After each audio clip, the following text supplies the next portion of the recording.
नमस्कार, स्वागतम सभी लोगों का। स्वागत है, क्लास हो चुकी है स्टार्ट। तो आज का टॉपिक आप लोग के सामने दिख रहा है प्रक्षेप गति। प्रक्षेप्य गति जिसको हम लोग इंग्लिश में बोलते हैं प्रोजेक्टाइल मोशन। प्रोजेक्टाइल मोशन इस चैप्टर का बहुत ही इंपॉर्टेंट टॉपिक है, क्योंकि इससे रिलेटेड क्वेश्चन या तो न्यूमेरिकल के फॉर्म में और या फिर इसके मतलब डेफिनेशन से रिलेटेड कभी कभी क्वेश्चंस बन जाते हैं, और अक्सर इसी टॉपिक से क्वेश्चन बनता है इस चैप्टर मोशन से। ठीक है, तो याद रखेंगे प्रोजेक्टाइल मोशन होता क्या है। प्रोजेक्टाइल मोशन उसको कहते हैं ना, यदि किसी पिंड को ऊर्ध्वाधर फेंकते हैं तो उसके बाद जब वो गिरते समय उसकी गति क्या हो जाती है, परवलयाकार हो जाती है। परवलयाकार, तो इसी को हम लोग प्रॉपर्ली बोल देते हैं प्रोजेक्टाइल मोशन, जिसको हम लोग प्रक्षेप गति किया जाता है। प्रक्षेप गति कहलाती है। समझ में आई बात? प्रक्षेप गति उदाहरण के तौर पे जैसे बोल दूं कि जब क्रिकेट में सिक्स लगता है तो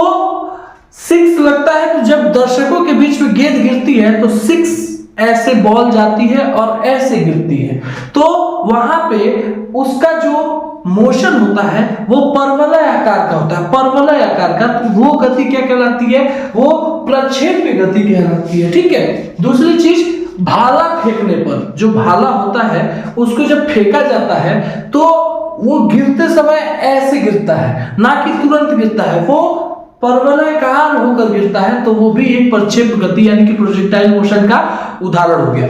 ठीक है।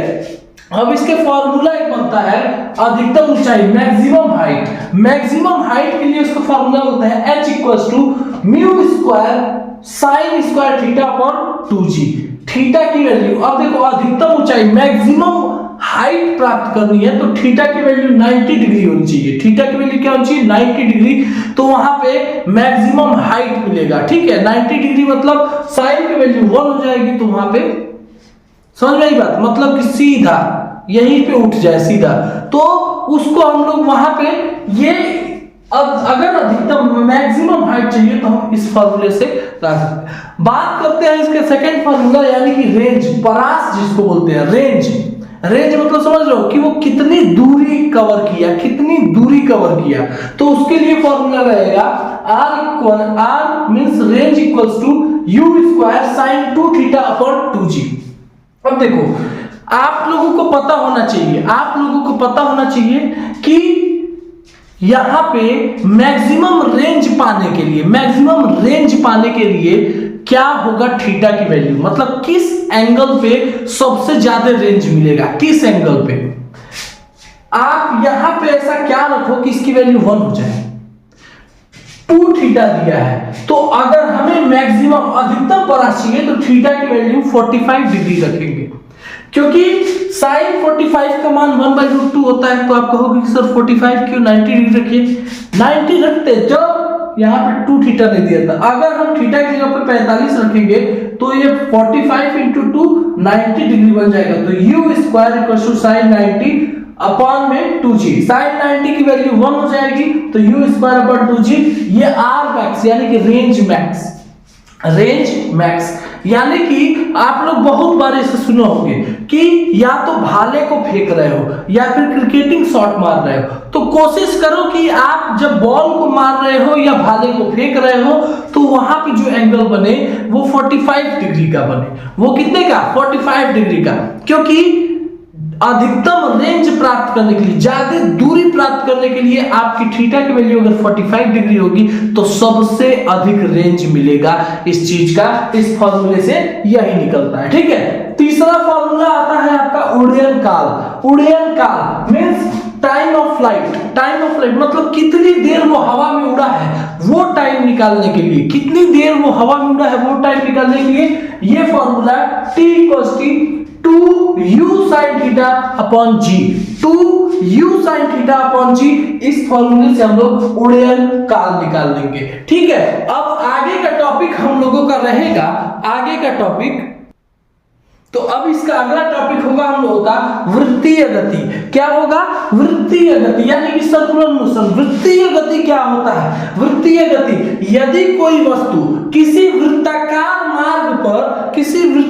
मार्ग पर गति कर रहा है तो उसके गति को हम लोग वृत्तीय गति कहते हैं। ठीक है। अब वृत्तीय गति कितने प्रकार के होते हैं? वृत्तीय गति दो प्रकार के होते हैं। एक होता है एक समान वृत्तीय गति, दूसरा होता है असमान वृत्तीय गति। एक समान वृत्तीय गति की अगर बात करें तो यदि कोई पिंड वृत्ताकार पथ पर एक समान से गति कर रहा है, मतलब उसका हर जगह पर एक समान वेग है। अगर स्टार्टिंग में 2 किलोमीटर प्रति घंटा तो उसका हर जगह पूरे चक्कर में 2 किलोमीटर प्रति घंटे की ही रफ्तार रहेगी, तो यानी कि एक समान वृत्तीय गति। मींस कहने का मतलब क्या है कि यदि कोई भी पिंड वृत्ताकार मार्ग पर हर एक जगह में उसकी समान गति हो तो उसको हम लोग एक समान गति कहेंगे। ठीक है। अगर यही दूसरा असमान गति, तो इसके लिए क्या होगा? यदि कोई पिंड वृत्ताकार पथ पर गति कर रहा है लेकिन अलग अलग जगहों पर उसकी समान गति नहीं है, यानी कि अलग अलग जगहों पर उसका गति अलग अलग है, तो उसको हम लोग असमान गति कहेंगे। ठीक है। यानी कि एक तरफ से और बोल सकते हैं कि ऐसी वृत्तीय गति जिसमें वस्तु की गति में परिवर्तन होता रहता है तो उसको असमान वृत्तीय गति कहेंगे। ठीक है। तो ये आपका वृत्तीय गति क्लियर। मेन इसका आ गया सरल आवर्त गति, यानी कि SHM, यानी कि सिंपल हार्मोनिक मोशन। क्या होता है? जब कोई वस्तु एक निश्चित समय अंतराल पर एक ही जगह को एक ही मार्ग को बार बार दोहराता है। मीन्स क्या समझ रहे हो? जब कोई वस्तु एक निश्चित समय अंतराल पर एक ही पथ को बार बार दोहराता है तो उसके इस गति को क्या कहते हैं? सिंपल हार्मोनिक मोशन, यानी कि सरल आवर्त गति कहते हैं।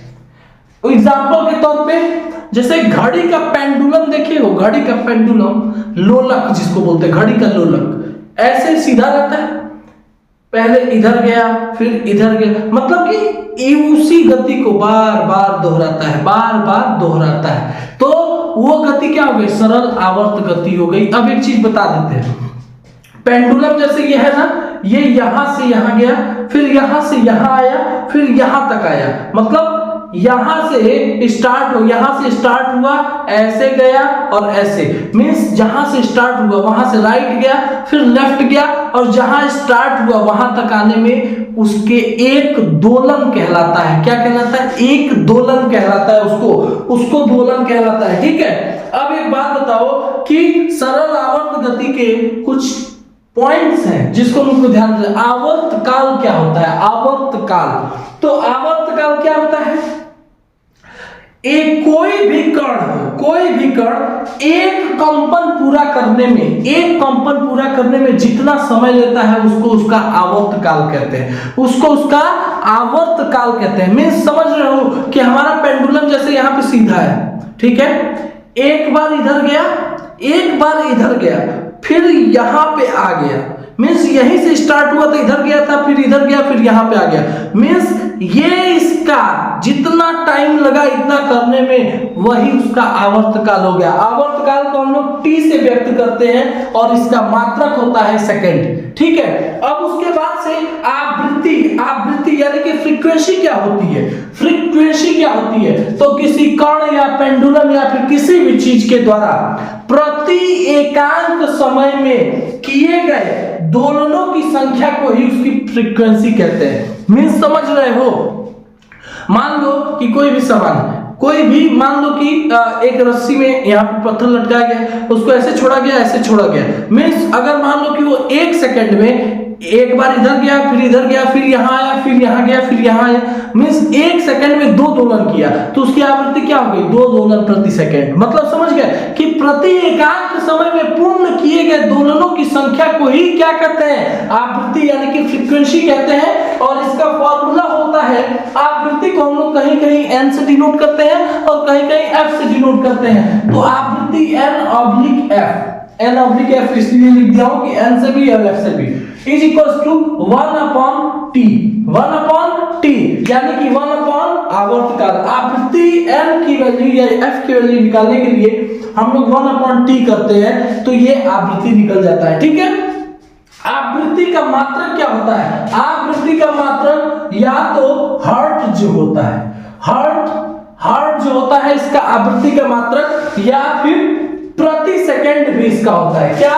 प्रति सेकंड भी इसका मात्रक होता है, प्रति सेकंड आवृत्ति का मात्रक होता है। ठीक है, आयाम एक बहुत इंपॉर्टेंट आयाम, समझ रहे हो?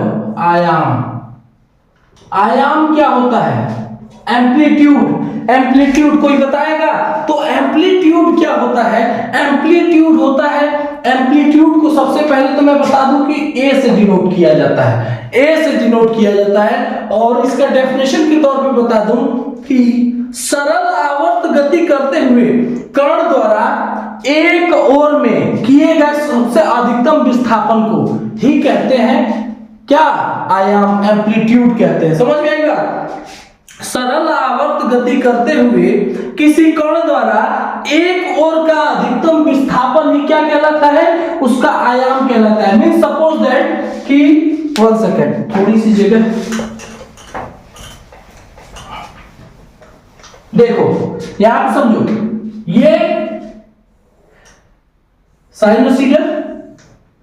अब मैं बता रहा हूं कि आयाम क्या होता है। यहां पे जो भी वैल्यू सबसे अधिक, ये वाली वैल्यू सबसे अधिक, जो भी मीन्स प्रति एकांक मतलब सरल आवर्ती गति करते हुए जो ज्यादा विस्थापित, यही इसका विस्थापन होता है, यही इसका विस्थापन होता है। तो जिस भी समय में सबसे ज्यादा विस्थापन होगा वही उसका एम्पलीट्यूड ए हो जाएगा, वही उसका एम्पलीट्यूड ए हो जाएगा। ठीक है, तो ये था हमारा ये इस चैप्टर का लास्ट पॉइंट था। और हम लोगों ने आज साइंस का 3 चैप्टर कंप्लीट किया है।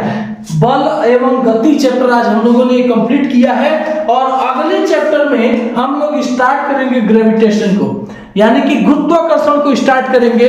तब तक आप लोग चैनल को सब्सक्राइब कर लो, शेयर कर लो, लाइक कर लो, और सभी लोग मन लगा के पढ़ो ताकि इस बार ये एनटीपीसी हो या ग्रुप डी हो, सबको क्लियर करना है।